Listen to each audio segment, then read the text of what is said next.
হাঁপানো রোগীর বাচ্চা, তোর বৃষ্টি বেড়েছে, আমি ছুটিয়ে দেব, শুধু চটটা একবার আসুক। দিনের আলো ফুরিয়ে রাত এসে হানা দিয়েছে পৃথিবীর বুকে। শেখ বাড়ির ভেতরে বেশ মানুষের আনাগোনা দেখা মিলছে। রং বেরঙিন বাতি জ্বলছে লিভিং রুমের আনাচে কানাচে। মাথার উপরে মৃদু হাওয়ায় উড়ছে সাজিয়ে রাখা বেলুনগুলো। বাড়ির বাহির থেকে দেখে বোঝার উপায় নেই ভেতরে কিছু হচ্ছে। বাড়ির ভেতরের কলহ বাহির পর্যন্ত পৌঁছলেই না বুঝবে। লিভিং রুমের টেবিলে সাজিয়ে রাখা বড় একটা কেক, যার ওপরে চকলেট ক্রিম দিয়ে লেখা শুভ বিবাহ বার্ষিকী শেখ মীরা প্লাস শেখ সাজ্জাদ। বাড়ি ভর্তি মানুষ, সবাই অতি নিকটবর্তী আত্মীয় স্বজন, যাদের একেবারে না বললেই নয়। আজ থেকে আরো ৮ বছর আগে এই দিনে সাজ্জাদ, রেজা ও মীরার বিয়ে হয়েছিল বিনা আয়োজনে। সেখানে ছিল না পরিবারের কোনো সদস্য, ছিল না সন্তানরাও। মীরার ব্যাকগ্রাউন্ড শুনেই তেলে বেগুনে জ্বলে উঠেছিল হেনা খান। তখন মীরা ছিল একজন মার্ডার কেসের আসামি, আর সাজ্জাদ, রেজা সেই কেসের বিচারপতি। সেখান থেকেই তাদের পরিচয়। কেস স্টাডিকালীন একদিন মীরার বড় ভাই এসেছিলেন সাজ্জাদ, রেজার কাছে। মীরার সাথে কি কি হয়েছে, কিভাবে সেই মৃত্যু লোকটা মার্ডার হয়েছে, সবটা খুলে বলেছিল। তার কাছে সাহায্য চাইলো, বোনকে বাঁচানোর আকুতি জানালো। এরপর একদিন সাজ্জাদ, রেজা নিজেই গেলেন কারাগারে মীরার সাথে দেখা করতে। অনেক প্রশ্ন করেও লাভ হলো না। মীরা ছিল ভেঙে চুরমার হয়ে যাওয়া এক নিস্তব্ধ নারী। সে ছিল সদ্য স্বামী হারানো বিধবা নারী। তার চোখে ছিল না কোনো হারানোর কষ্ট। তার মলিন নিস্তেজ চেহারায় কেবল বিশ্বাসঘাতকতা, কঠিন প্রতারণার ছাপ। সেদিন প্রথম মীরার সাথে সাজ্জাদ, রেজার কথা হলো। মীরা নিস্তেজ গলায় বলল এক স্বামী নামের অমানুষের বিশ্বাসঘাতকতার গল্প। সাজ্জাদ, রেজা নিজের লোক লাগিয়ে প্রমাণ করলো মীরা কোনো খুন করেনি। যা করেছে বাধ্য হয়ে করেছে। মীরা জেল থেকে মুক্তি পেলেও মস্তিষ্ক থেকে পেল না। দিন দিন কেমন সবার থেকে গুটিয়ে নিতে চাইলো। ততদিনে মীরার বড় ভাইয়ের সাথে সাজ্জাদ, রেজার একটা ভালো সম্পর্ক গড়ে উঠেছে। সাজ্জাদ, রেজা মানবতার খাতিরে প্রায় মীরার খোঁজ খবর নিত তার থেকে। মীরার বড় ভাই একদিন মীরাকে বিয়ে করার প্রস্তাব দিল সাজ্জাদ, রেজার নিকট। সাজ্জাদ, রেজা বহু ভেবে চিনতে রাজি হলো সেই প্রস্তাবে, যদিও মীরা তখনও ঘরকুনো ছিল। তারপর তার বাবা ভাই কিভাবে রাজি করালো অজানা সাজ্জাদ, রেজার। মীরা ছিল যথেষ্ট বুদ্ধিমতী এবং ভালো মনের মেয়ে। সাজ্জাদ, রেজা কোনো আয়োজন ছাড়াই একদিন হুট বিয়ে করে আনলো মীরাকে। সেদিন তার সঙ্গে ছিল শুধু সাজেদা বেগম। সাজ্জাদ, রেজার পুরোপুরি বিশ্বাস ছিল মীরা তার ছোট্ট রুহানির দায়িত্ব নিবে, সংসারের হাল ধরবে। হলোও তাই। লাল টুকটুকে শাড়িতে মীরাকে দেখে ছোট্ট রুহি প্রথম দিন জিজ্ঞেস করেছিল, বাবা এটা কে? আমাদের বাড়িতে পুতুল বউ সেজে ঘুরছে কেন সে? সাজ্জাদ, রেজা মেয়েকে মীরার কোলে তুলে দিয়ে বলেছিল, ইনি মীরা, তোমার মা। ব্যাস, সেদিন থেকে রুহানির সবকিছুতেই যেন মীরা মা। মীরা মা ছাড়া সে এক পাও চলতে পারতো না। মীরা নিজের সন্তানের মতোই বড় করেছে রুহিকে, শিখিয়েছে আপন পর ভালো মন্দের পার্থক্য। সাজ্জাদ, রেজার বয়সের চেয়ে মীরা অনেকটাই ছোট। মীরার এসব পার্টি ভালো লাগে না। তবুও সাজ্জাদ, রেজা মীরা না চাইতেও রুহির জেদে প্রতি বছর ছোট্ট করে সেলিব্রেট করতে হয় এই দিনটি। এবার তো তার দল ভারী করে যোগ হয়েছে বিন্দু। রুহি রুমে এসে দেখে বিন্দু আলমারি হাতড়ে জামা কাপড় বের করছে। রুহি রুমে ঢুকতে ঢুকতে বলল, কি খুঁজছিস ফুল? মা বললো চেঞ্জ করতে। কি পরি বলতো? গাউন পরবো নাকি সালোয়ার কামিজ পরবো বুঝতে পারছি না। এগুলো ছাড় আর এদিকে আয়। রুহির কথা শুনে বিন্দু ঘাড় ঘুরিয়ে তাকায়। রুহি তার হাতের শাড়ি দেখিয়ে বলল, মীরামায়ের ঘর থেকে শাড়ি নিয়ে এসেছি, একটা তোর আর একটা আমার। কোনটা পরবি তুই? বিন্দু শাড়ি দেখে চোখ কুঁচকে বলল, নো ওয়ে, আমি শাড়ি টাড়ি পরতে পারবো না। তুই শাড়ি পর, আমি রোজি রঙের গাউন পরবো। আমি তো পরবই, তোকেও পরতে হবে। রাগী কণ্ঠে বলে ওঠে রুহি। বিন্দু বিরক্ত হয়ে বলল, একদম ভাইয়ের মতোই হয়েছি। তোরা দুই ভাই বোন বলির পাঠা বানানো মানুষ পাস না, আমি কেন? অত শত বুঝি না, তুই শাড়ি পরবি মানে পরবি, ব্যাস। বিন্দু রুহির কথা শুনে দ্বিগুণ বিরক্ত হলো। শাড়ি পরবি বলে মাথা খাচ্ছিস? শাড়ি পরতে জানি আমরা। মিরামা আসছে শাড়ি পরিয়ে দিতে। তুই রেডি হ, আমি ততক্ষণে ফ্রেশ হয়ে আসছি। বিন্দু বিরক্ত হয়ে শাড়ি হাতে নিয়ে উঠে দাঁড়ালো। শাড়ি পরতে তার একটুও ভালো লাগে না। যে জিনিস সামলাতেই পারে না সেটা পরতে কার ভালো লাগবে? রুহি বড্ড শাড়ি প্রিয় নারী। শাড়ি বলতেই সে পাগল।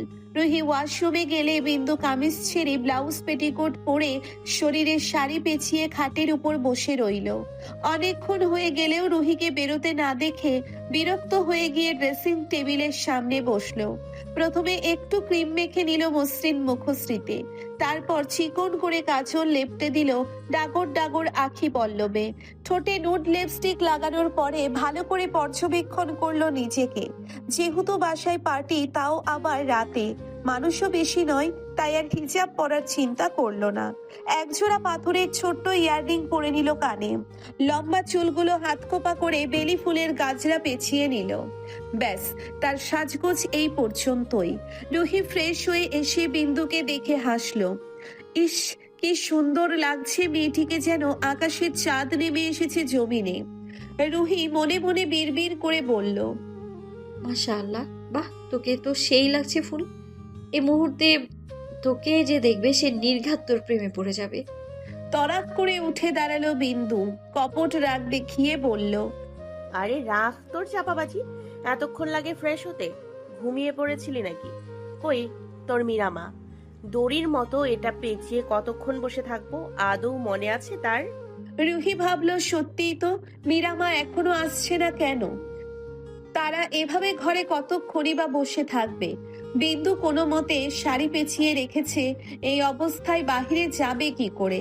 তারও বাহিরে যাবার অবস্থায় নেই। ফ্রেশ হয়ে একেবারে ব্লাউজ পেটিকোট পরে তোয়ালে জড়িয়ে বেরিয়ে এসেছে। রুহি বিন্দুর কুচি ঠিক করে দিতে দিতে বলল, তুই ঠিকই বলেছিস, মিরামা হয়তো ভুলে গেছে। আমি তো এই অবস্থায় বাইরে যেতে পারবো না। তুই একটু গিয়ে দেখ তো সে কি করে। বিন্দু রাগে গজগজ করতে করতে বেরিয়ে গেল রুম থেকে।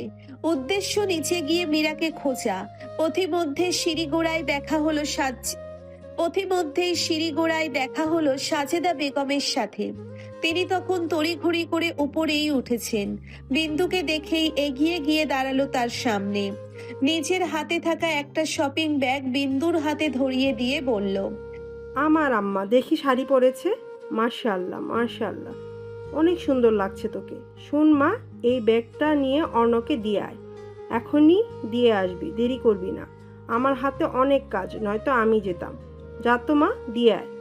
তিনি যেভাবে এসেছিলেন ব্যস্ত পায়ে ফের নেমে গেলেন সিঁড়ি বেয়ে। বিন্দু বেকুবের মতো ব্যাগ হাতে ধরে দাঁড়িয়ে আছে। মেয়েটিকে কিছু বলার সুযোগই দিল না। এবার কি হবে? সে যাবে ওই নিষ্ঠুর লোকটার কাছে? অসম্ভব, সে কিছুতেই যাবে না ওই লোকটার ঘরে। বিন্দু আশেপাশে চোখ বুলিয়ে খুঁজলো কাউকে, যদি এটা কারো ঘাড়ে চাপিয়ে দেওয়া যায় আর কি। না, পুরো করিডোর ফাঁকা, একটা মাছিও নেই। বিন্দু কাঁদো কাঁদো মুখে দাঁড়িয়ে রইল। ইচ্ছা করছে হাতের ব্যাগটা আছাড় মেরে ফেলে দিতে। যদি তার অনেক সাহস থাকতো তাহলে রিস্কটা নিয়েই ফেলতো নির্ঘাত। সাজেদা বেগম বলে গেছে জরুরি কিছু। কি করবে সে এবার? বিন্দু ব্যাগের পানে অসহায় চোখে তাকিয়ে হাঁটা ধরল নিরামিষ তেতমুখ সিংহর গুহায়। বেচারি বিন্দু প্রায় 5 মিনিট ধরে দাঁড়িয়ে আছে অর্ণর দরজার সম্মুখে। দ্বিধা দ্বন্দ্ব ভুগছে মেয়েটি। এই রুমে ঢোকার অপরাধে তার সাথে কতটা খারাপ হয়েছিল সে ভুলবে কি করে? কাউকে দেখছেও না সাহায্যের জন্য। বিন্দু দ্বিধা দ্বন্দ্ব গিলে কম্পিত হাত রাখলো দরজার ওপরে। ঠুক ঠুক করে 2-3 বার নক করে, কিন্তু ওপাশ থেকে কোনো রেসপন্স পাওয়া যায় না।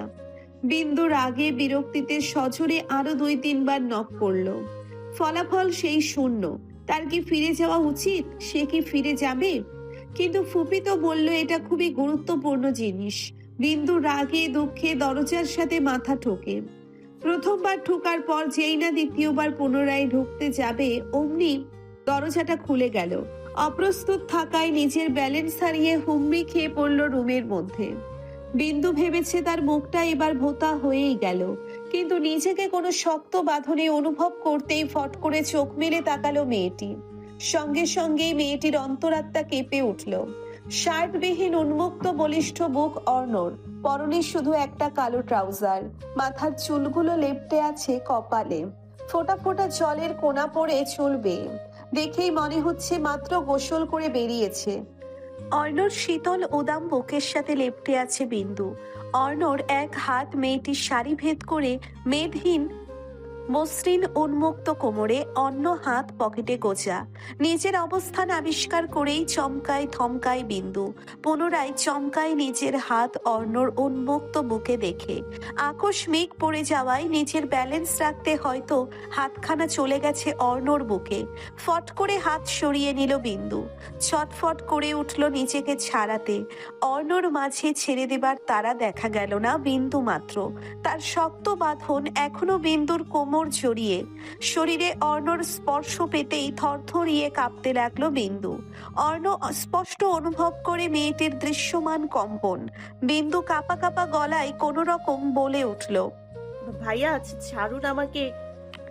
মেয়েটির কথা তার কানে আদেও গিয়েছে। অর্ণ তীক্ষ্ণ দৃষ্টি বোলায় বিন্দুর পুরো শরীরে। বিন্দু আড়ষ্ট হয়ে এলোমেলো দৃষ্টি ফেলে নিজেকে ছাড়াতে বৃথা চেষ্টা করতে করতে পুনরায় কম্পিত গলায় মিনমিন করে বলল, আপনার নজর ভালো না ভাইয়া। অর্ণ যেন মজা পেল। সে ঠোঁট কামড়ে হাসল। বিন্দুর কোমর পেঁচিয়ে ধরে আরো কাছে টেনে নিল। বিন্দু যেন পুনরায় চমকালো। অর্ণ নিজের মুখটা নামিয়ে আনলো মেয়েটার মুখ বরাবর। ভারীকে গলায় বলল, তাই? তাহলে বারবার আমার কাছে আসিস কেন? ইচ্ছে করেই আসিস তাই না? তোকে বলছি না আমার থেকে দূরে দূরে থাকবি? বাই এনি চান্স তুই চাস আমি তোর দিকে খারাপ দৃষ্টি দেই? অর্ণর কথা শুনে জাস্ট বাকরুদ্ধ বিন্দু। কি বলছে এসব সে? টলমল করে উঠল বিন্দুর ডাগর ডাগর আখি পল্লব। নিচের কোমরে থাকা অর্ণর হাত সরিয়ে দিতে চেয়ে বলে, এসব আপনি কি কি- কি বলছেন ভাইয়া? ভাইয়া ভাই বোন আমরা এসব ভাবাও পাপা। ভাই ভাই বোন আমরা এসব ভাবাও পাপ। প্লিজ হাত সরান, ছাড়ুন আমাকে। অর্ণর ভ্রু যুগল কুচকে এলো বিন্দুর কথা শুনে। যেন কোনো বিরক্তির কথা শুনলো। তার শক্ত হাতের বাঁধন আরো দৃঢ় ও অটুট হলো। বিন্দুর ছটফটে ভাব বাড়ে। নিজেকে ছাড়াতে বৃথা চেষ্টা করে। অর্ণ নির্লিপ্ত ভঙ্গিতে পকেট থেকে হাত বের করে রাখে মেয়েটির লিপস্টিক লাগানো ওষ্ঠপুটে। সর্বাঙ্গ কেঁপে উঠল বিন্দুর। অর্ণ খুবই স্বাভাবিক, শান্ত, গম্ভীর মুখশ্রী। সে তার বৃদ্ধ আঙ্গুল দ্বারা বিন্দুর ঠোঁটের লিপস্টিক আলতো চাপে মুছতে মুছতে শীতল গম্ভীর গলায় শুধালো, শাড়ি পরেছিস কেন? তোর মায়ের ম্যারেজ ডে, তোর বিয়ে নয়। আজকের পর থেকে ঠোঁটে যেন লিপস্টিক না দেখি। এতটাই শীতল স্বাভাবিক গলায় বলল যেন খুব সাধারণ কিছু হচ্ছে এখানে। তার বৃদ্ধ আঙ্গুল এখনো চলমান বিন্দুর ঠোঁটের ভাঁজে। লিপস্টিক মুছে ফেলার প্রয়াস। নিঃশ্বাস নিতে ভুলে গেল বিন্দু। থর থর করে কাঁপছে তার নাজুক দেহখানা। অর্ণর ভ্রুযুগল পড়ল বিন্দুর বক্ষ বিভাজে, ওপরে কালচে দাগের উপর। সেদিনের পোড়া দাগ শুকিয়ে দাগ থেকে গেছে এখনো। অর্ণ তর্জনী ছুঁয়ে দিল সেখানে। অপ্রত্যাশিত স্পর্শে শিউরে উঠল বিন্দু। চোখ ফেটে মসৃণ গালদয় বেয়ে পড়ল তপ্তাশ্রু। বিন্দু অশ্রুসিক্ত নয়নে তাকিয়ে অসহায় ভেঙ্গুর গলায় বলল, আল্লাহর দোহাই লাগে আমাকে ছেড়ে দিন ভাইয়া। আমি আমি আমি কথা দিচ্ছি আর কোনোদিনও আপনার সামনে আসবো না। দয়া করে হাত সরিয়ে ফেলুন, ছেড়ে দিন আমাকে, নয়তো আমি মরে যাব। বলতে বলতেই ডুকরে কেঁদে উঠল বিন্দু।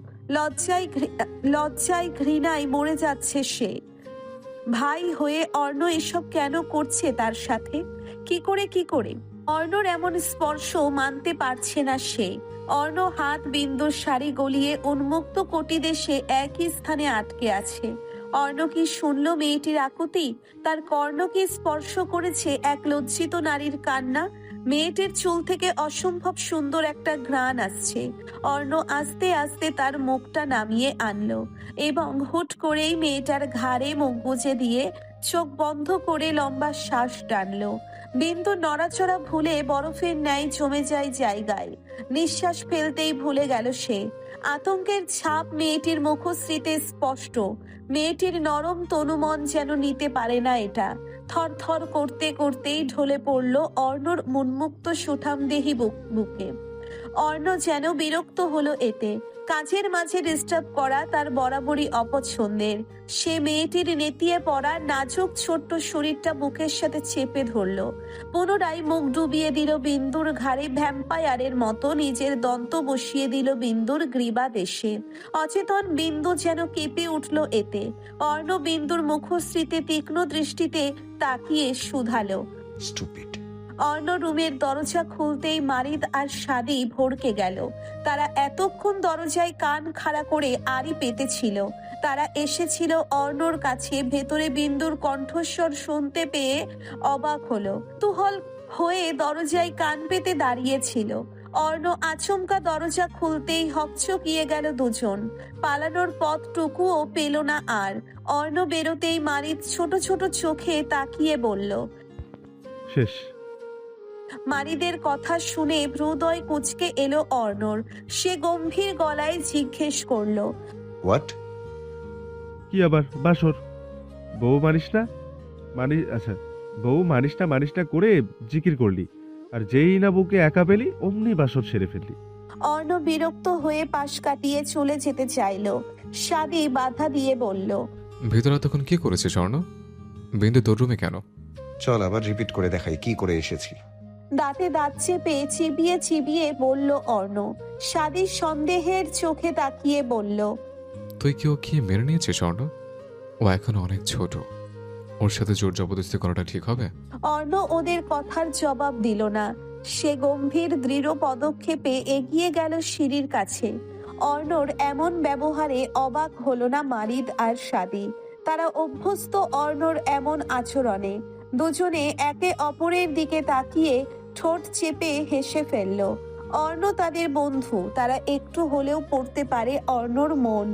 অর্ণ যে মেয়েটিকে সবার চক্ষু আড়াল করে রাখতে চাইছে ঢের বুঝতে পারছে না। শেষ পর্যন্ত শেখ নওফিল অর্ণ পিছলা খেয়ে পড়েই গেল কারো প্রেমে। আসলেই কি তাই? অর্ণ চাই বিন্দুকে? কি হবে এই সম্পর্কের ভবিষ্যৎ? দুজন ভিন্ন মেরুর মধ্যে মিলন ঘটবে?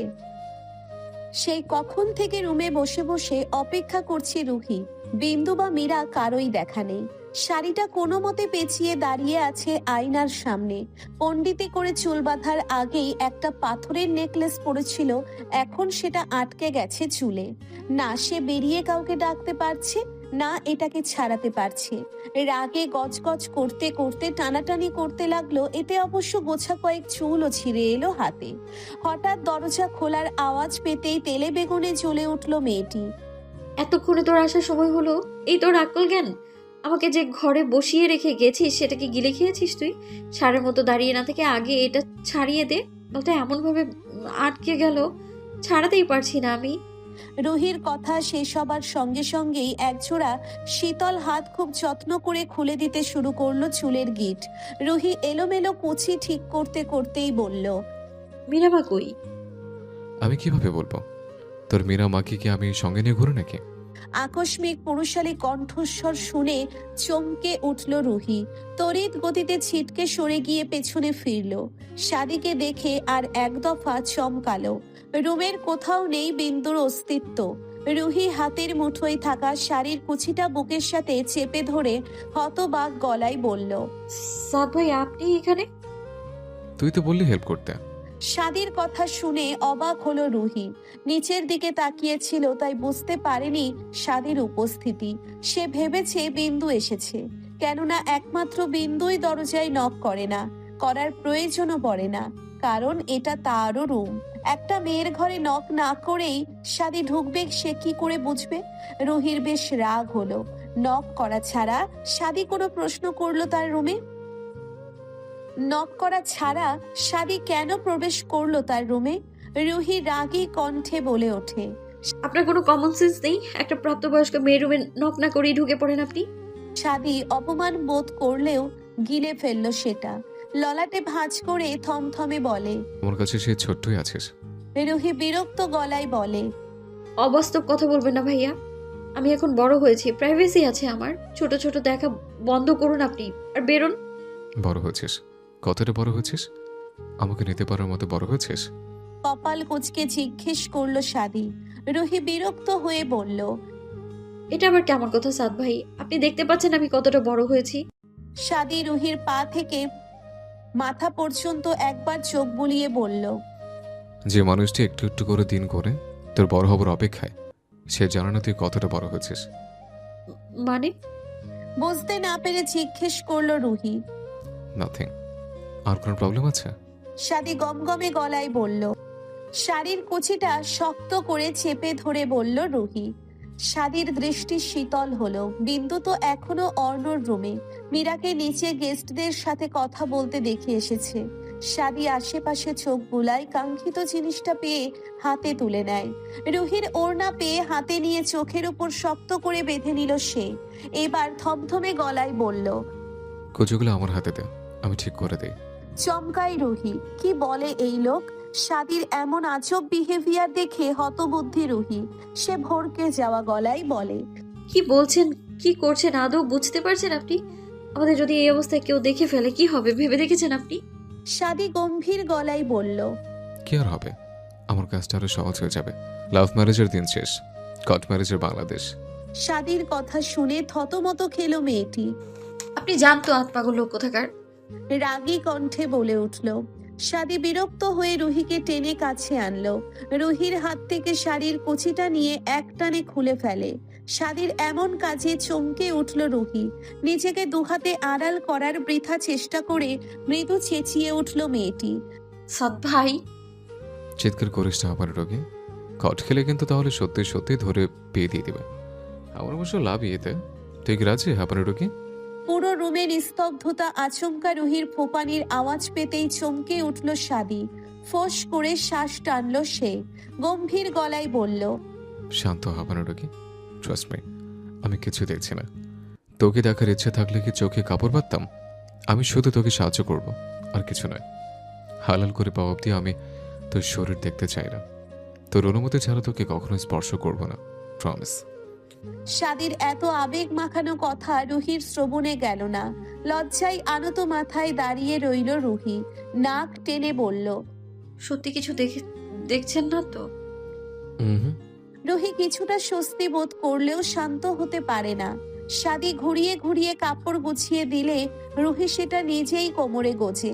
শাদি সুন্দর করে শাড়ির কুচিটা ভাঁজ করে রুহির হাতে নিল।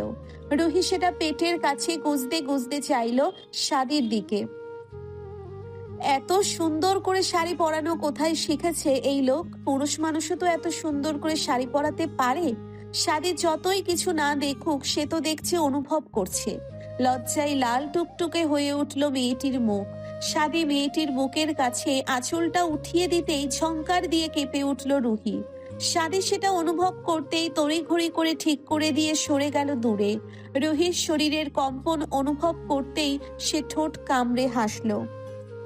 একটু বেশি বড় হয়েছিস, বুঝলে হাঁপানি রোগী। এতে অবশ্য তোর ব্যাড লাক, আমার গুড লাক। সত্যি আমার অপেক্ষার অবসান ঘটলো বুঝি এবার। নিজের কথা শেষ হতেই চোখের ওপর শক্ত করে বেঁধে রাখা ওড়নাটা খুলে ড্রেসিং টেবিলের ওপরে রেখে রুহির দিকে না তাকিয়েই গটগট করে বেরিয়ে গেল রুম থেকে। অনেকক্ষণ যাবৎ তার পকেটের মধ্যে থাকা মুঠো ফোনটা বুদবুদ করে কেঁপেই চলেছে। পকেট থেকে ফোন বের করতে করতেই বাইরে চলে গেল। শাদি যেতেই লজ্জায় লাল হয়ে গেল রুহি। এটা সে কি করলো?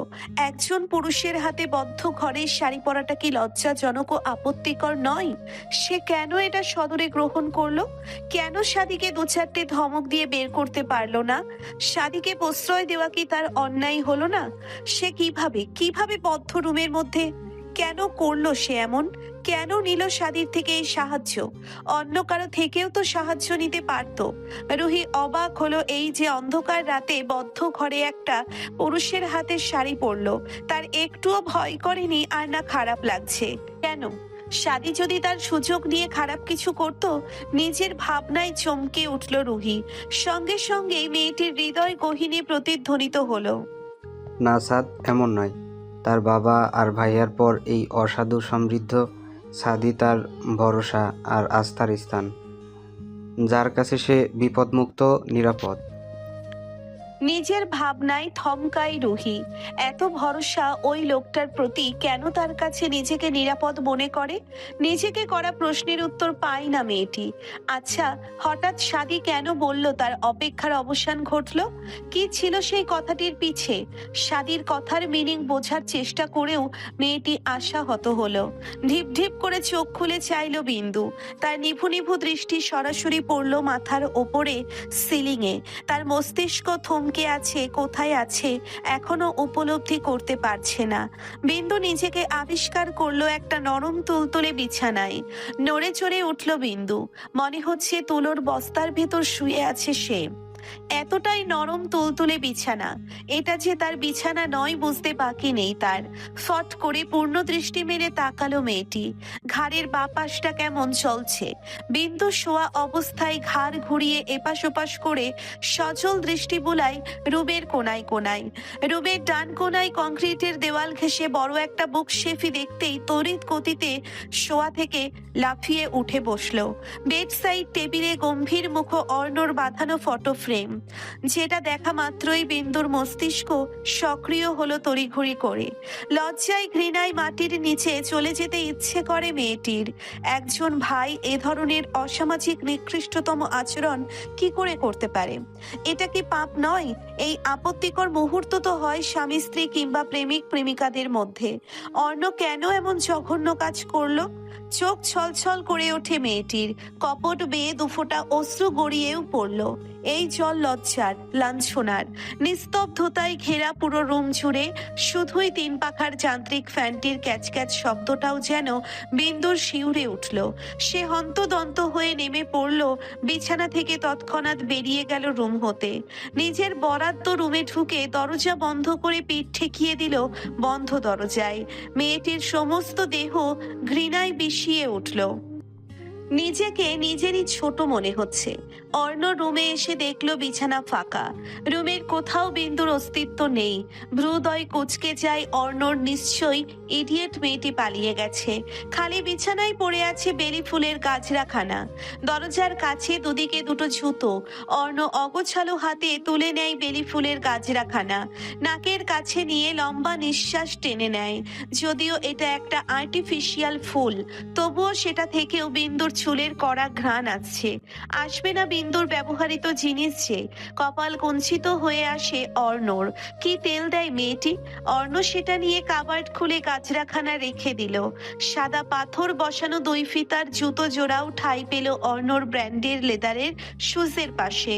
অর্ণ সেথায় তাকিয়ে বাঁকা হেসে বিড়বিড় করে আওড়ালো, you are only for me. Congratulations Mrs. অন্য নামের কঠিন জালে আপনি ফেসে গেছেন। মারিদ আর অভির সঙ্গে কথা বলছিল শাদি। তার হঠাৎ চোখ পড়ল সিঁড়ি বেয়ে নেমে আসা এক পরীতে। শাড়ি পরিহিত রুহি ধীর পায়ে নেমে আসছে নিচে। কোমর পর্যন্ত খোলা চুল, ঠোঁটে লাল টুকটুকে লিপস্টিক, কানে বড় বড় দুটো ঝুমকো, চোখে মোটা করে কাজল। শাদি যেন হার্ট মিস করলো। তার একটা হাত আপনা আপনিই চলে গেল বুকের বাপাশে। মনে হচ্ছে স্বয়ং হুড়পড়ি নেমে এসেছে তার সামনে। রুহি চোরা চোখে চাইল শাদির দিকে। লোকটা কেমন ড্যাব ড্যাব করে তাকিয়ে আছে। তার সুঠাম দেহি গায়ে একটি হোয়াইট কালারের শার্ট, কালো জিন্স এঁটে রয়েছে। বড্ড স্মার্ট লাগছে দেখতে। অবশ্য সে অলওয়েজ সুদর্শন পুরুষ। রুহি তখনকার বিষয়টা নিয়ে লজ্জায় আর সেদিকে গেল না। দ্বিতীয়বার আর লজ্জায় পড়ার রিস্ক নিল না। তাই তো মানে তৎক্ষণাৎ কেটে পড়লো ওখান থেকে। মেহেদি আর বৃষ্টি এলো একটু পরেই। বৃষ্টি আর রুহি একে অপরকে হাত করে বৃষ্টি বলে, ওয়াও, কি সুন্দর লাগছে তোকে। রুহি বৃষ্টির গাল টেনে বলল, আপনাকেও অনেক সুন্দরই লাগছে ম্যাডাম। মেহেদি আশেপাশে কাউকে খুঁজে, তবে কাঙ্ক্ষিত মুখটা দেখতে না পেয়ে কপাল কুঁচকে এলো। তোমরা সবাই এখানে, বিন্দুকণা কোথায়? মীরা মেয়েদের খোঁজে এসেছে। অনুষ্ঠানের আর বেশি দেরি নেই। বিন্দুকে ওদের সাথে না দেখে কপাল কুঁচকে জিজ্ঞেস করলেন তিনি। মায়ের কথায় টনক নড়ে রুহির। শাদির চক্করে পড়ে ফুলের কথা বেমালুম ভুলে বসেছে সে। রুহি ভেবেছে বিন্দু নিচেই আছে। তারপর থেকে তো বিন্দুকে দেখতেই পায়নি। কোথায় গেল মেয়েটি? রুহি বলে ওঠে, ওর রুমে আছে হয়তো, আমি তো ভেবেছিলাম ও নিচে এসেছে। Happy anniversary aunty. এটা গিফট বক্স এগিয়ে দিয়ে উইশ করলো বৃষ্টি। মীরা সদরে গ্রহণ করলেন সেটা, মেয়েটির মাথায় হাত বুলিয়ে বলল, ধন্যবাদ সোনা। কখন এলে? আন্টির সঙ্গে দেখা করলে না যে? মাত্র এসেছি আন্টি, এটা আপনার জন্য। কথাটা বলতে বলতেই হাতে থাকা একটা গিফট বক্স এগিয়ে দিল মেহেদি। মীরা মেহেদির কাঁধ চাপড়ে স্নেহের গলায় বলল, বেঁচে থাকো এটা। তারপর তিনি নিজের কাজে ব্যস্ত পায়ে চলে যেতে যেতে বলল, তাড়াতাড়ি ওকে ডেকে নিয়ে আস রুহানি। রুহি মাথা নেড়ে সম্মতি দিয়ে বৃষ্টি আর মেহেদিকে নিয়ে বিন্দুর বরাদ্দ রুমের সম্মুখে উপস্থিত হয়। ভেতর থেকে দরজা বন্ধ, তার মানে বিন্দু ভেতরেই আছে। রুহি করাঘাত করে দরজায়। দরজা খোল ফুল। বিন্দু স্তব্ধ হয়ে দরজার সাথে পিঠ ঠেকিয়ে দাঁড়ানো তখনও। সে কিছুতেই অর্ণর আচরণ মেনে নিতে পারছে না। আকস্মিক রুহির কণ্ঠস্বর শুনে হকচকিয়ে গেল। রুহি একে এক নাগারে দরজা ধাক্কা মেরেই যাচ্ছে, আর থামার নামই নিচ্ছে না। বিন্দু জোরে জোরে কয়েকটা শ্বাস টানলো, নিজেকে স্বাভাবিক করে দরজা খুলে দিল। অমনি হুড়মুড় করে তিনজন ঘরে ঢুকে গেল। মেহেদিকে দেখে ভড়কে গেল বিন্দু। তড়িঘড়ি অবহেলায় পড়ে থাকা আঁচলটা ঠিকঠাক করতে ব্যস্ত হয়ে পড়ল। সে মনে করেছে রুহি একাই এসেছে। বিন্দুর দিকে তাকাতেই চমকে উঠল তারা তিনজন। বিন্দুর চোখ দুটো ফুলে ঢোল হয়ে আছে, চোখের কোণে কাজল লেপটে বিচ্ছিরি অবস্থা। লম্বা চুলগুলো এলোমেলো, কেমন বিধ্বস্ত লাগছে বিন্দুকে। রুহির সঙ্গে সঙ্গে মেহেদিও অস্থির হলো। মেহেদির বুকটা ধক করে উঠল বিন্দুর বিধ্বস্ত মুখশ্রী দেখে। বিন্দু ঢোক গিলে স্বাভাবিক গলায় বলল, তোরা আসলি কখন? দাঁড়িয়ে আছিস কেন? তোরা বস। বসলো না কেউ। রুহি কিছুটা অস্থির গলায় বলল। বিন্দু ওয়াশরুমে যেতে যেতে বলে ওঠে, খুব মাথা ব্যথা করছে, তোরা বস, আমি একটু ফ্রেশ হয়ে আসছি। নিচে কি অনুষ্ঠান শেষ হয়ে গেছে? বিন্দু নিজেকে স্বাভাবিক রাখার প্রয়াস চালালো, কেননা এ বিষয়ে রুহিকে সে কিছুই জানাতে চায় না। বিন্দু জানে রুহির তাকে কতটা ভালোবাসে। সে চায় না তার জন্যে ওদের ভাই বোনের মধ্যে ঝামেলা হোক। ফ্রেশ হয়ে আয়নায় তাকাতেই চমকে উঠল মেয়েটি। এই দত্তের মালিক যে অর্ণ বুঝতে আর বাকি নেই তার। তার যতটুকু মনে আছে, অর্ণ তো শুধু তার গলায় মুখ ডুবিয়ে রেখেছিল। তাহলে এই কামড়ের দাগ কোথা থেকে এলো? অর্ণ কি তার জ্ঞানহারা অবস্থায় এটা করেছে? দিশেহারা হলো বিন্দু। নিজেকে হাতড়ে চেক করতে শুরু করলো। ঘাড়ে চিহ্ন ছাড়া আর কোনো চিহ্ন নেই। স্বস্তি পেল। অর্ণর প্রতি ঘৃণায় মুখ কুঁচকে এলো বিন্দুর। বেশ কিছুক্ষণ পর ফ্রেশ হয়ে বেরিয়ে আসলো বিন্দু। মাথায় আঁচলটা ভালো করে পেঁচিয়ে রেখেছে যাতে এই চিহ্ন অন্য কারো চোখে না পড়ে। বিন্দু বেরিয়ে আসতেই রুহি বলে, কি হয়েছে ফুল, তোকে এমন কেন দেখাচ্ছে? তখনও তো ঠিকই ছিলে ফুল, হঠাৎ এত মাথা ব্যথা হলো কি করে? আর এই ঘরে পড়েছিলি কেন? ডাকবি না একবার আমায় তুই? মুখের কি অবস্থা করেছিস দেখেছিস? বিন্দু আমতা আমতা করে তৎক্ষণাৎ কোনো কথা খুঁজে পেল না। সে এড়িয়ে যেতে বলে ওঠে। রুহির কথা শুনে বিন্দু মৃদু গলায় বলে, তোরা যা, আমার ভালো লাগছে না। বিন্দু নাকচ করায় বৃষ্টি গাল ফুলিয়ে বলল, আমরা এলাম আর তুই ঘরে বসে থাকবি? তাহলে আমরা এলাম কিসের জন্য? আমরাও চলে যাই। এই মেহেদি চল। এ মা, তোরা কেন চলে যাবি? মাত্রই না আসলি। অবাক হয়ে বলে ওঠে বিন্দু। বৃষ্টি কিছু বলার আগেই রুহি বলে ওঠে, না, মীরামা তোকে ডেকে নিতে পাঠিয়েছে। ওরা এসেছে আর তুই ঘরে থাকলে কেমন লাগে না ব্যাপারটা? নিচে আয়, বেশিক্ষণ সময় লাগবে না, খারাপ লাগলে চলে আসিস। বিন্দু আর দ্বিধামত করলো না। তার মাথা ব্যথা করছে এটা সম্পূর্ণ মিথ্যা। মূলত সে নিচে গিয়ে অর্ণর মুখোমুখি হতে চায় না। ইচ্ছে না থাকা সত্ত্বেও যেতে রাজি হয়ে বলল, আচ্ছা যাব। শাড়িতে অস্বস্তি লাগছে, শাড়িটা পাল্টে আসি, 5 মিনিট বস। রুহি বাধা দিয়ে বলল, এখন আর পাল্টাতে হবে না, অলরেডি অনেক দেরি হয়ে গিয়েছে। তাছাড়া বেশিক্ষণ থাকতে হবে না, এখন তাড়াতাড়ি চল। অগত্যায় বিন্দু চুলগুলো খোপায় পেঁচিয়ে মাথায় ঘোমটা টেনে নিল। মেহেদি এতক্ষণ চুপচাপ নীরব দর্শকের মতো ছিল। তার নীরব দৃষ্টি ছিল বিন্দুর দিকে। বিধ্বস্ত মুখশ্রীতেও বড়ই স্নিগ্ধ লাগছে মেয়েটিকে। রুহি বৃষ্টি আগে আগে হাঁটছে, পিছনে পায়ে পা মিলিয়ে হাঁটছে বিন্দু। মৃদু গলায় পেছন ডাকে মেহেদি। বিন্দু, বিন্দু দাঁড়ায়, ঘাড় ঘুরিয়ে তাকায়, বলে, হুম। কি হয়েছে তোর? মেহেদি প্রশ্নের কিছুটা ঘাবড়ে গেল। বিন্দু আমতা আমতা করে বলল। মাথা ব্যথা, তখন বললাম যে। মেহেদি কদম এগিয়ে দাঁড়ায় বিন্দুর সামনে, দৃঢ় গলায় বলে। কিন্তু আমার তো সেটা মনে হয় না। কি হয়েছে সত্যি করে বলতো। বিন্দু এলোমেলো দৃষ্টি ফেলে বলে, সত্যি আমার মাথা ব্যথা করছে। এখন অযথা কথা বলে মাথা ব্যথা আরো বাড়িয়ে দিস না তো, আয়। কথাখানা বলেই কেটে পড়ে বিন্দু। মেহেদি জানে বিন্দু মিথ্যা কথা বলে না, তবে বিন্দুর চোখ দেখে মনে হচ্ছে কিছু একটা লুকাচ্ছে। বিন্দু কেনই বা মিথ্যে কথা বলবে? হয়তো সে একটু বেশি ভাবছে। ড্রেসিং টেবিলের সামনে অতি স্টাইলিশ ওয়েস্টার্ন ড্রেস পরে দাঁড়িয়ে আছে মিথিলা। মুখের পোড়া দাগগুলো না গেলেও শুকিয়ে গেছে প্রায়। কালচে দাগগুলো ভারী মেকআপের নিচে চাপা পড়ে আছে। নিজেকে পর্যবেক্ষণ করছে নিজেকে।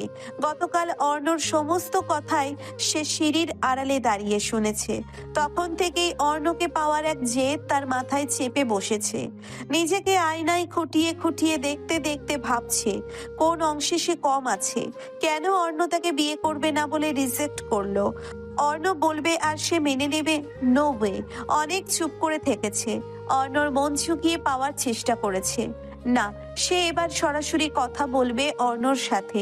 মিথিলার ভাবনার মাঝে ক্যাচ ক্যাচ করে ভিড়িয়ে রাখা দরজাখানা খুলে গেল। ড্রেসিং টেবিলের আয়নায় পিছনের মানবটির মুখবিবর স্পষ্ট হতে চমকায় মিথিলা। ঘুম থেকে অস্পষ্ট স্বরে বেরিয়ে আসে।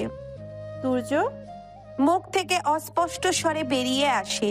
মিথিলার সামনে এসে দাঁড়ানো 29 বছরের ফর্সা লম্বাটে এক টকবগে যুবক। মিথিলার মুখে তার নাম শুনতেই সে হেসে ফেলল। বাজে বকা বন্ধ করুন।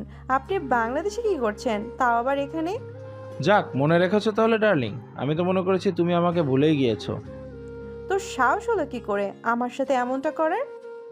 কেন এসেছেন এখানে? ঝাঝালো কণ্ঠে বলে ওঠে মিথিলা। সামনের পুরুষটিকে দেখে যে মিথিলা খুশি হয়নি তা তার মুখ বিবর দেখলে বোঝা যায়। ছেলেটা মিথিলার আপাদমস্তক নজর বুলিয়ে মিথিলার কোমর পেঁচিয়ে নিজের সঙ্গে মিশিয়ে নিল। মিথিলা রাগী চোখে তাকালো ছেলেটির দিকে। মিথিলা কড়া কিছু বলার জন্যে মুখ খুলতেই ছেলেটি মিথিলার ওষ্ঠপুট আঁকড়ে ধরল। একটা ডিপলি চুমু খেয়ে ছেড়ে দিল মিথিলার ঠোঁট। ছাড়া পাওয়ার সঙ্গে সঙ্গে মিথিলা ধাক্কা দিয়ে সরিয়ে দিল ছেলেটিকে। থাপ্পড় মারার জন্যে হাত ওচাতেই হাতখানা খপ করে ধরে ফেললো ছেলেটি। রাগে ক্ষোভে ফেটে পড়ে মিথিলা। তুর্য ছেলেটা ব্যঙ্গ করে হেসে ফেললো।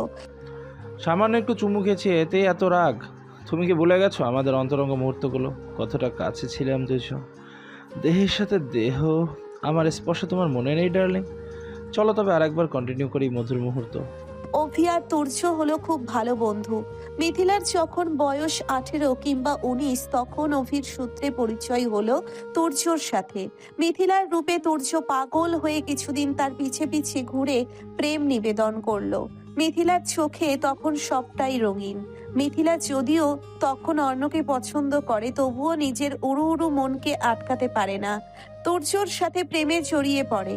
1 মাস 2 মাস করে বছর পেরিয়ে গেল তাদের প্রেমের সম্পর্কের সঙ্গে পাল্লা দিয়ে বাড়ল দেহের টান।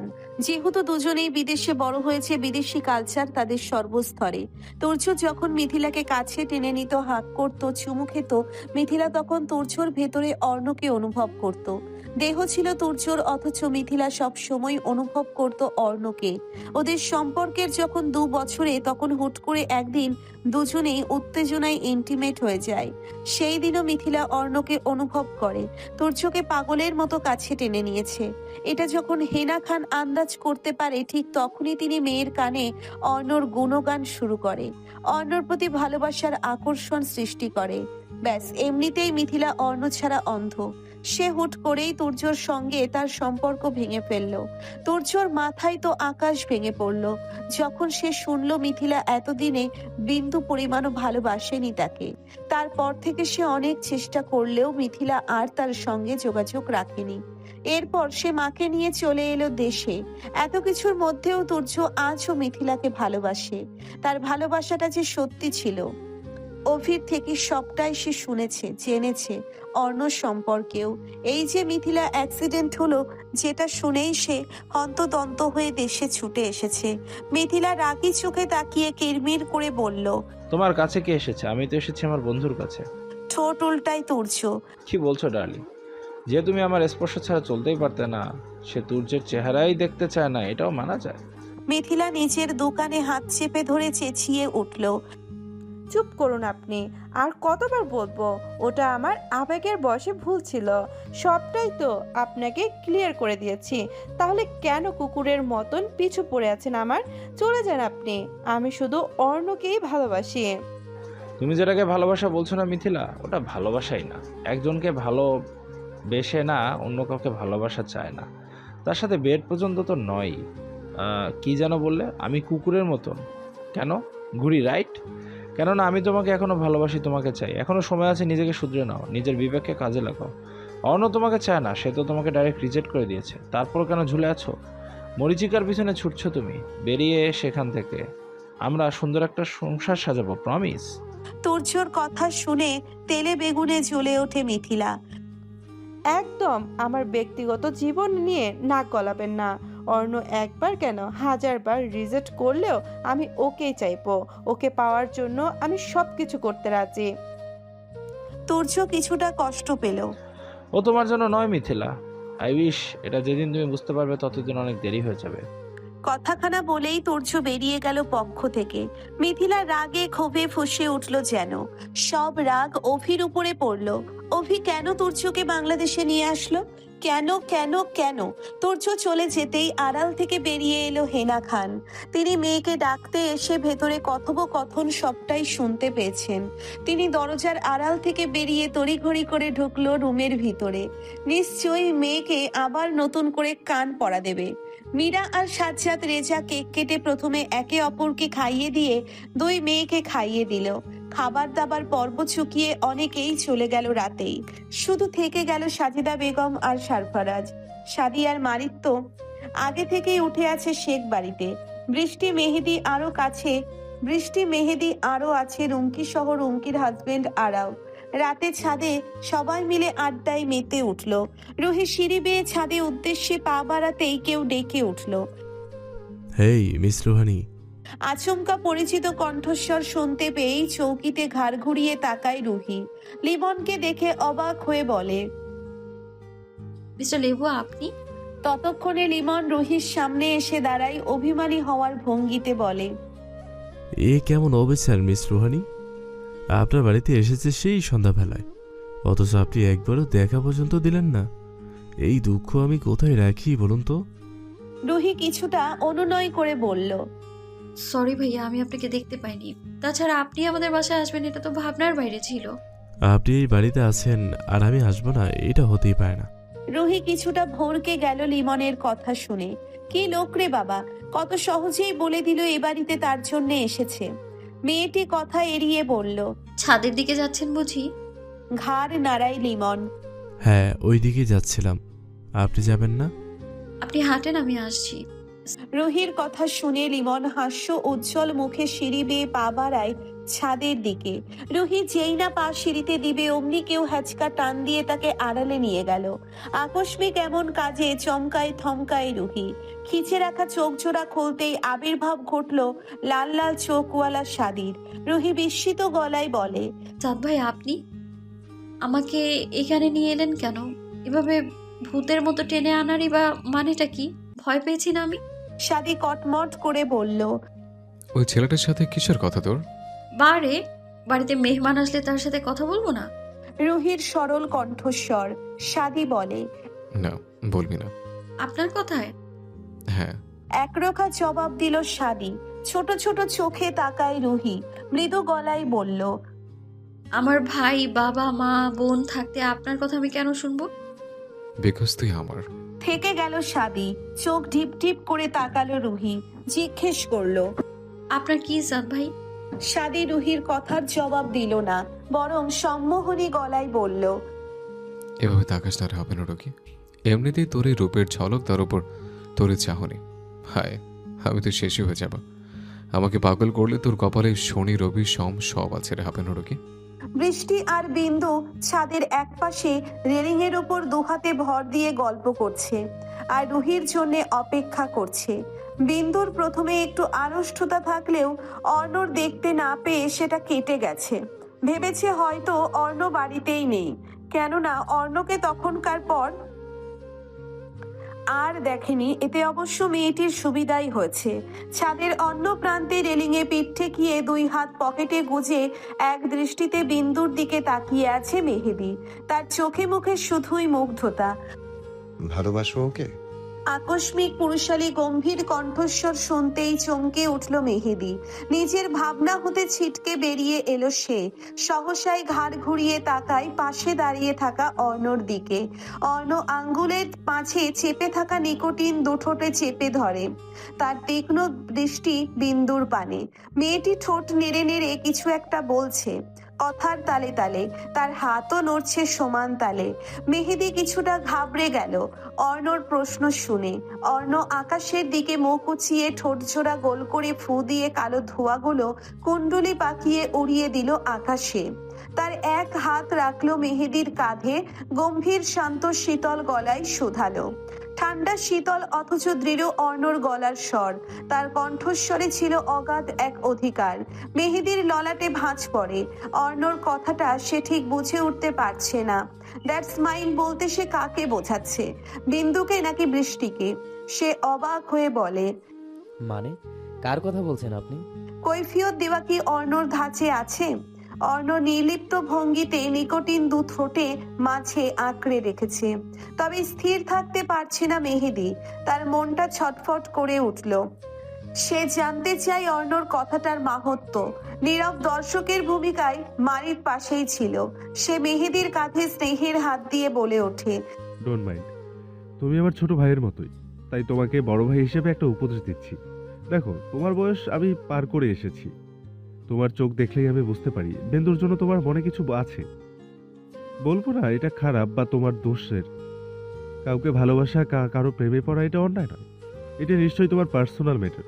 তবুও বলবো, বয়স কম তোমার, প্রেম ভালোবাসার জন্য এটা সঠিক সময় নয়।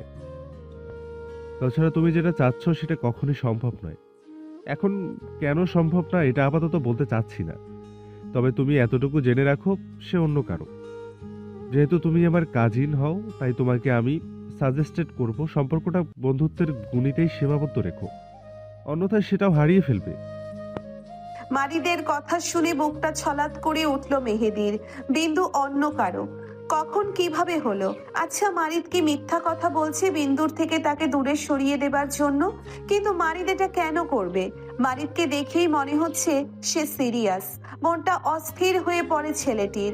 সে ভেবেছে এসএসসি দেবার পর যখন তারা কলেজে উঠবে তখন বিন্দুকে জানাবে নিজের মনের অনুভূতিগুলো। মেহেদি ছটফট করে উঠে বসলো। কিন্তু কেন ভাই? বিন্দু কেন আমার হবে না? আমি ওর সেম বয়সী দেখে? সমবয়সীরাও তো কত দিব্যি সংসার করছে, তাহলে আমি কি করেছি? আপনি তো আমাকে চিনেন, সেই ছোট্ট থেকে দেখেছেন। আমি কি খারাপ?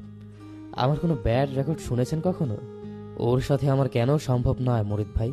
ছেলেটির কণ্ঠ বড্ড অসহায় শোনালো। অর্ণর চোয়াল শক্ত হয়ে এলো, হাত শক্ত প্রগাঢ় মুষ্টিবদ্ধ হলো। সে তীক্ষ্ণ দৃষ্টিতে তাকালো মেহেদির দিকে। হাতের আঙ্গুলের মাঝে সিগারেট নিয়েই মেহেদির কলার ঠিক করে দেওয়ার ভঙ্গিমায় বজ্র গম্ভীর রাশভারী গলায় শুধালো, বেশি ভাবতে যেও না ছেলে, নিজেকে সংযত করো। ছোট ছোটর মতোই থাকো, নয়তো আমি নিজেকে সংযত করব না। Not at all. ওর দিকে দেয়া চোখ উভরে দিতে আমি ন্যানো সেকেন্ডও ভাববো না। She is my property, mind it. Mehedi চমকে উঠল অর্ণর হুমকি স্বরূপ কথা শুনে। শীতল গলার স্বর বড্ড ভয়ানক শোনালো। এই নিয়ে অর্ণ দুইবার কথা বলেছে তার সাথে, দুইবারই তাকে সতর্ক করেছে। অর্ণ নিজের বুলি শেষ হতেই সিগারেটের বাকি অংশটুকু পায়ের তলায় পিষে ফেলল। আজকাল এই সিগারেটের স্বাদও বড্ড পানসে মনে হয় তার কাছে। তার শান্ত মস্তিষ্ক টকবক করছে। সিগারেটটির মতোই এই ছেলেটিকে পিষে ফেলতে পারত। তবে কি শান্ত হতো? অর্ণ বাজের ন্যায় তীক্ষ্ণ দৃষ্টিতে চাইল কালো শাড়ি পরিহিত ষোড়শী কন্যার পানে। মেয়েটি হাত নেড়ে নেড়ে এক মনে কথা বলেই যাচ্ছে তো বলেই যাচ্ছে। অর্ণ গটগট করে প্রস্থান করলো ওখান থেকে। পিচ্ছি পোলাপানের সঙ্গে লড়াই করাই কি আর স্বাদ পাবে? মেহেদির মাথা ভন ভন করছে। অর্ণর কথার মানে বুঝতে পারবে না, সে কি এতটাই বোকা? অর্ণ যে বিন্দুকে চায় এটা বুঝতে বাকি নেই তার।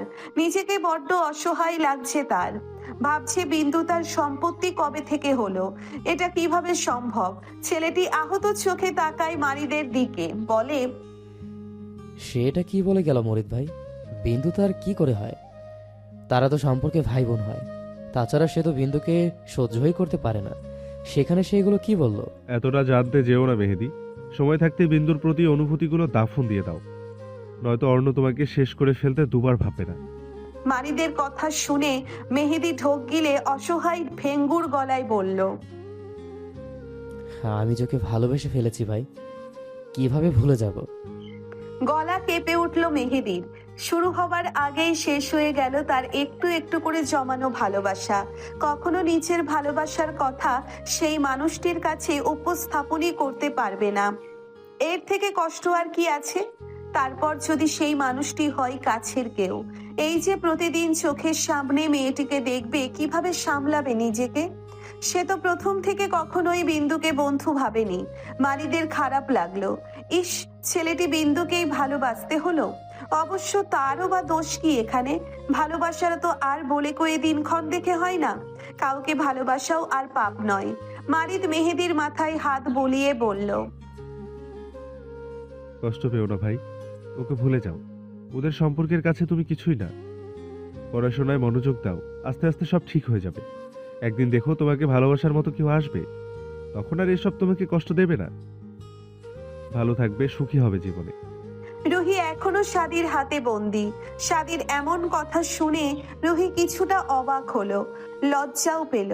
মেয়েটি এলোমেলো দৃষ্টি ফেলে মৃদু গলায় বলল, এসব আপনি কি বলছেন সাদ ভাই? আমি আপনাকে কখন কিভাবে পাগল করলাম? কথাটা বলেই রুহি সন্দেহের চোখে তাকিয়ে পুনরায় বলে, বাই এনি চান্স আপনি কি অন্য কারো ফিল করে এইসব বলছেন? রুহি মনে করেছে শাদি হয়তো ভুলে আবছা আলোয় রুহির সাথে কাউকে গুলিয়ে ফেলছে। শাদি রুহির কথায় হেসে ফেলল। রুহির ভাবনাকে সত্যি করে দিয়ে বলল, অ্যাবসলিউটলি রাইট, একদম ঠিক ধরেছিস। তোর মতো দেখতে আমার একটা পিচ্ছি প্রেমিকা আছে, বুঝলি? তোর এই নাকের মতো নাক, তোর এই চোখের মতোই টানা টানা চোখ, তোর মতো চিকন গোলাপি ঠোঁট। রুহির ঠোঁটে সাউন্ড করতে করতে বলল শাদি। রুহি কেঁপে উঠল এমন স্পর্শ পেয়ে। এই নিয়ে দ্বিতীয়বার শাদি তাকে স্পর্শ করলো। আজকাল শাদি সুযোগ পেলেই হঠাৎ কাছে চলে আসে। কেন? রুহি নিজেকে ছাড়াতে চেষ্টা করে মিনমিন করে বলল, আপনি মিথ্যে কথা বলছেন সাদ ভাই। অবিকল একই রকম মানুষ দুজন যমজ ভাই বোন ছাড়া কখনো হয় না। শাদি হাতের বাঁধন দৃঢ় করে বলল, তুই আমার থেকে বেশি জানিস? পৃথিবীতে একই রকম দেখতে 7 জন আছে, তার মধ্যে আমার পিচ্ছি পাখি একজন, যে একেবারে তোর মতো দেখতে। সত্যি সত্যি আপনার প্রেমিকা আছে সাদ ভাই? অবাক হয়ে জানতে চাইল রুহি। শাদি কপট রাগ দেখিয়ে বলল, মিথ্যামতি গার্লফ্রেন্ড হয় গাধি। শাদির কথাখানা কেন জানি রুহির কাছে ভালো লাগলো না। আশ্চর্য, এই লোকের একটা কেন 10টা গার্লফ্রেন্ড থাকুক, তাতে তার কি? শাদি রুহির মনোভাব বোঝার চেষ্টা করলো। রুহিকে এমন আবেদনময়ী রূপে দেখে নিজেকে সামলাতে কষ্ট হয়ে পড়ছে। রুহির দেহের কম্পন অনুভব করতেই নিজেকে বড্ড অসহায় মনে হলো। কেন যে পিচ্ছি মেয়ের প্রেমে পড়লো? আজকে যদি রুহির জায়গায় কোনো অ্যাডাল্ট নারী থাকতো, এতক্ষণে খানেক চুমু খেয়ে ফেলতো। নিঃশ্বাস ঘন হয় শাদির। ভালোবাসার নারীটি এত কাছে থাকলে নিষিদ্ধ ইচ্ছারা মাথায় জেগে বসবেই। শাদি তার থেকে ব্যতিক্রম নয়। প্রিয় নারীটিকে একটুখানি ছুঁয়ে দেবার বাসনা জাগলো মনে। মনকে আটকাতে চেয়েও পারে না। সামনে দাঁড়িয়ে থাকা রমণীটা ছোট হলেও সে তো টকবকে যুবক। শাদি মাথাটা সামান্য নিচু করে ডেকে উঠল, হাঁপানো রোগী। শাদির কণ্ঠস্বর শুনে কেঁপে উঠল রুহি। মেয়েটি চোখ তুলে চাইলে তার দৃষ্টি মিলল একজোড়া মাতাল মাতাল চক্ষু যুগল। রুহি এদিক ওদিক দৃষ্টি ঘুরিয়ে মৃদু গলায় বলল। শাদি পুনরায় একই কণ্ঠে বলে ওঠে, হাঁপানো রোগী, আমি যদি তোকে একটুখানি ছুঁয়ে দেই, তুই কি বেশি রাগ করবে? কি সুন্দর আবদার! পিলে চমকে উঠল রুহি। কি বলে লোকটা ছুঁয়ে দিবে মানে? ফাঁকা ঢোক গিলে গলাটা ভেজানোর বৃথা চেষ্টা করে। ঠোঁট কেঁপে উঠল কিছু বলার জন্য। সাদী মেয়েটির ওষ্ঠে তর্জনী দ্বারা তার কথা বন্ধ করে দেয়। পুনরায় কেঁপে উঠল যেন রুহি। সাদী ওকে কিছু বলতে না দিয়ে বলে, প্লিজ না করিস না, আই প্রমিস। তোকে একটু ব্যাড টাচ করবো না। শুধু একটাবার তোর এই কপাল আমার তৃষ্ণার্তে ঠোঁট ছোঁয়াতে দে। রুহির হাত পা কাঁপছে। সাদী রুহির উত্তরের অপেক্ষা করে না, ঝুঁকে ঠোঁট ছুঁয়ে দেয় মেয়েটির মসৃণ কপাল দয়ে। চোখ খিচে ফেলল রুহি। তার সর্বাঙ্গ কেঁপে কেঁপে থরথরিয়ে সাদী প্রগাঢ় চুম্বন এঁটে দিল রুহির কপালের মধ্যেখানে। রুহির শির দ্বারা শিরশির করে ওঠে।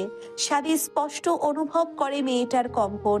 সে ঠোঁট আলগা করে দিতেই রুহি তাকে ধাক্কা দিয়ে ছুটে গেল ছাদের দিকে। লজ্জায় লাল মুখশ্রী মেয়েটির কান থেকে ধোঁয়া বের হচ্ছে। আকস্মিক ধাক্কায় সাদী হকচকিয়ে গেলেও নিজেকে সামলে ঠোঁট চেপে কিছুটা শব্দ করে হেসে উঠল। দেওয়ালে পিঠ ঠেকিয়ে হাস্য উজ্জ্বল মুখে এক দৃষ্টিতে তাকিয়ে রইল রুহির পালিয়ে যাওয়া গমন পথে। সে বিড়বিড় করে আওড়ালো, পালিয়ে আর কতদূর যাবি কলিজা? তোকে এভাবে একটু একটু করে হাসিল করে নেব আমি। সঙ্গে ছাড়ার প্রকৃতি বিলাস কিন্তু বড্ড পাঞ্ছে রঙ্গনা। সকালে নাস্তা করে বৃষ্টি, রুহি আর বিন্দু স্কুলের উদ্দেশ্যে রওনা দিয়েছে। মেহেদি রাতেই চলে গেছে। বিন্দু ডিপ ডিপ বুকে এগিয়ে চলল গেটের অভিমুখে। মনে মনে আল্লাহকে স্মরণ করে উইশ একটাই, অর্ণ নামের বর্বর লোকটা না পড়ুক সামনে। বিন্দুর দোয়া কবুল হলো যেন। ড্রাইভিং সিটে ড্রাইভারকে দেখা মাত্রই বড়সড় একটা স্বস্তির নিঃশ্বাস ছাড়লো মেয়েটি। বিন্দু গাড়ির সিটে চেপে বসতে বসতে বলে ওঠে, মেহেদিটা রাতে কাউকে কিছু না বলেই চলে গেল কেন? বৃষ্টি কিছুটা চিন্তিত গলায় বলল, আমিও বুঝতে পারছি না। আসার সময় তো বললো রাতটা এখানে থেকে যাবে, হঠাৎ কি হলো যে রাতেই চলে গেল, তাও আমাকে না জানিয়ে। স্কুল চত্বরে পৌঁছে দেখলো মেহেদি প্রতিদিনের ন্যায় বসে আছে কৃষ্ণচূড়ার ছায়ায়। বিন্দু ধপ ধপ করে পা ফেলে গিয়ে দাঁড়ালো ছেলেটার সামনে। কোমরে হাত দিয়ে রাগী কণ্ঠে বলল, এই অপদার্থ মেহেদি, রাতে না বলেই চলে আসলি কেন? তুই জানিস তোকে না দেখে কতটা টেনশন করছিলাম আমরা। মেহেদি ব্যাগ কাঁধে নিয়ে উঠে দাঁড়ালো, গম্ভীর গলায় বলল, কাজ ছিল তাই চলে এসেছি। কাজে এসেছিস ভালো কথা, তো আমাদের বলে আসলে কি হতো? মেহেদি ক্লাস পথে এগিয়ে যেতে যেতে বলল, সময় হয়নি তাই বলা হয়নি। আঙ্কেল আন্টির কাছে বলে এসেছি। বৃষ্টি কপাল কুঁচকে তাকিয়ে আছে মেহেদির দিকে। ছেলেটির চোখ মুখ কেমন শুকনো শুকনো লাগছে। বৃষ্টি মেহেদির সঙ্গে সঙ্গেই পা বাড়িয়ে বলল, কি হয়েছে তোর? চোখ মুখ কেমন শুকনো শুকনো লাগছে? মেহেদি চলিত পথেই জবাব দিল, কিছু হয়নি। বাড়িতে যাবি নাকি আবার ওদের সঙ্গে ওই বাড়িতে যাবি? বাড়িতে যাব। মেহেদি চলতি পথেই জবাব দিল।